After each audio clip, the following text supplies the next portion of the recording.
Alhamdulillahirabbil alamin wa bihi nasta'inu ala umurid dunya wadin wassalatu wassalamu ala asrofil anbiya wal mursalin wa ala alihi washabbihi ajmain amma ba'du. Assalamualaikum warahmatullahi wabarakatuh. Ananda mitra belajar Saik yang dirahmati Allah Subhanahu wa taala.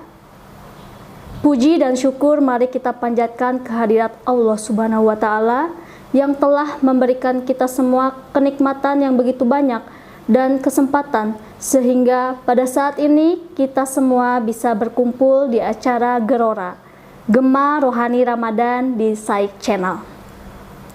Walaupun pada kesempatan kali ini kita masih belum bisa bertatap muka secara langsung, akan tetapi Ibu harapkan hal tersebut tidak dijadikan sebagai alasan kita malas dalam menuntut ilmu. Sholawat serta salam mari kita panjatkan kehadirat Nabi besar Nabi Muhammad Sallallahu Alaihi Wasallam. Semoga kita termasuk ke dalam orang-orang yang mendapatkan syafaatnya kelak pada hari di mana harta yang berlimpah, jabatan yang tinggi, anak cucu tidak lagi berharga, melainkan yang berharga hanyalah hati yang beriman.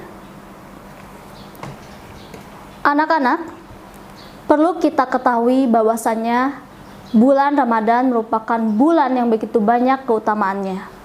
Di antaranya, bulan Ramadan ini dikenal sebagai bulannya saum, bulannya sabar, bulannya jihad, dan bulannya taubat. Pada kesempatan kali ini, Ibu akan membahas tentang tema yaitu bulannya taubat. Kenapa disebut bulannya taubat? Hal ini dikarenakan bulan Ramadan merupakan momentum yang tepat untuk taubat, seperti tema yang akan kita bahas kali ini. Sebaik-baik taubat ialah taubat yang disegerakan, tidak ditunda-tunda. Ibu akan bacakan dalilnya. A'udzu billahi minasyaitonir rajim.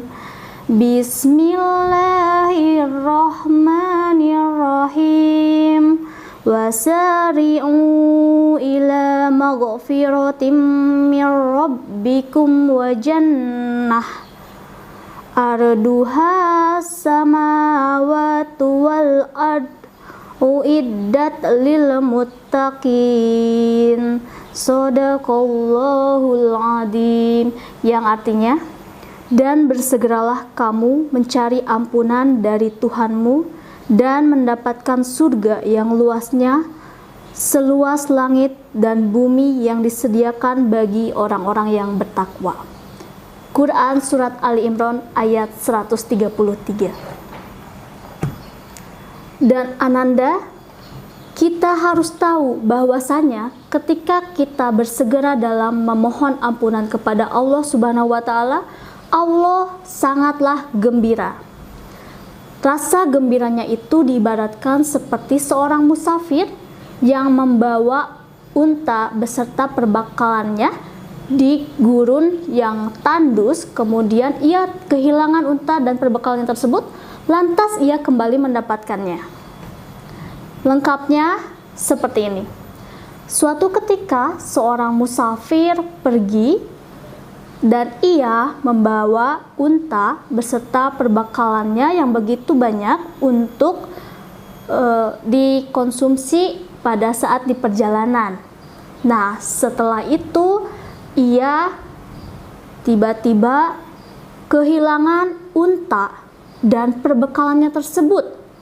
Pada saat itu ia sedang lengah ya. Kemudian ia merasa berputus asa. Ia rasa tidak mungkin mendapatkan unta dan perbekalannya lagi. Kemudian ia menghampiri sebuah pohon dan duduk di bawahnya untuk berteduh. Lalu pada saat itu, ketika ia memejamkan mata sebentar, kemudian membuka matanya, ia menemukan unta beserta perbekalannya kembali. Kemudian ia berucap, "Ya Allah, engkau adalah hambaku dan aku adalah Tuhanmu. Ia salah berucap karena saking gembiranya.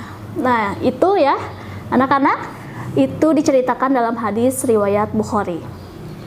Di sana, dari kisah tersebut dapat kita simpulkan bahwasanya kita ketika melakukan dosa atau kesalahan, hendaknya kita tidak berputus asa mencari rahmat Allah ya, karena Allah Maha Pengasih lagi Maha Penyayang. Insya Allah ketika Allah berkehendak itu masih menjadi hak kita, pasti kita akan mendapatkannya kembali.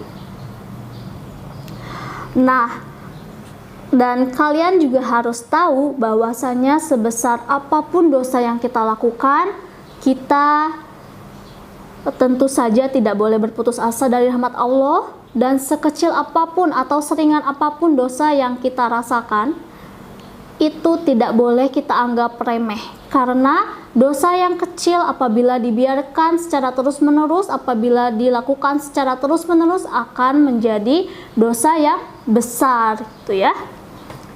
Jadi dosa itu diibaratkan sebagai satu titik hitam di dalam hati kita. Apabila kita terus melakukan dosa tersebut, maka titik-titik hitam tersebut akan bertambah dan semakin mengotori hati kita. Bagaimana caranya agar titik-titik hitam tersebut terhapus? Caranya adalah dengan sebenar-benarnya taubat atau taubatan nasuha. Dan bukan taubat sambal, di mana hari ini kita bertobat, kemudian esok kita malah melakukan maksiat lagi. Lusanya kita melakukannya lagi. Nah, oleh karena itu, kenapa kita harus bersungguh-sungguh dalam bertobat? Bagaimana Bu jika kita ingin bertaubat dengan sungguh-sungguh? Nah, ada 3 syarat ketika kita ingin bertobat, dan insya Allah kita mengikhtiarkannya dengan bersungguh-sungguh ya. Yang pertama yaitu kita harus berhenti melakukan perbuatan dosa tersebut. Yang kedua, kita harus menyesali karena telah berbuat dosa tersebut. Yang ketiga, kita harus bertekad untuk tidak mengulangi dosa tersebut.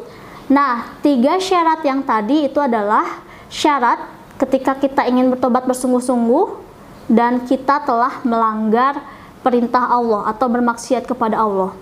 Ketika kita bermaksiat kepada manusia, maka ada satu tambahan lagi syarat, yaitu kita harus terbebas dari hak manusia tersebut dengan cara kita mendapatkan keikhlasan atau keridhaan dari orang yang telah kita sakiti tersebut. Maka anak-anak, kita harus belajar untuk menjaga hati kita, lisan kita, pikiran kita dari hal-hal yang buruk yang akan menyakiti sesama manusia ya, karena ternyata syarat untuk bertobatnya itu tidak mudah ya. Semoga kita di bulan suci ini bisa memaksimalkan ikhtiar dalam memohon ampunan kepada Allah Subhanahu wa taala, dan kita terbebas dari siksaan api neraka.